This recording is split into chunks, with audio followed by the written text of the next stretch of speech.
उधर नहीं इधर है, यहाँ पे नीचे। अस्सलाम वालेकुम भाई। वालेकुम सलाम। अभी ख्याल चलें, कैसे हो आप? इधर से नीचे जाने का रास्ता है या उधर से घूम के जाना पड़े? नहीं इधर से इधर से यहाँ से आए ये सीढ़ी।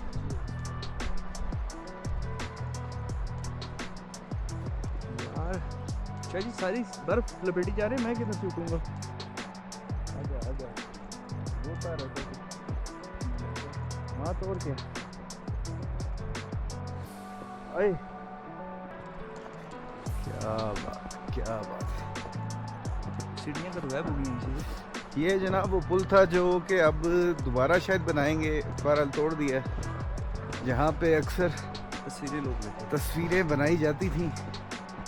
मेरे पुराने व्लॉग्स में इसके आसार मौजूद होंगे, लेकिन फ़िलहाल ये पुल जो है ना वो ख़त्म हो गया।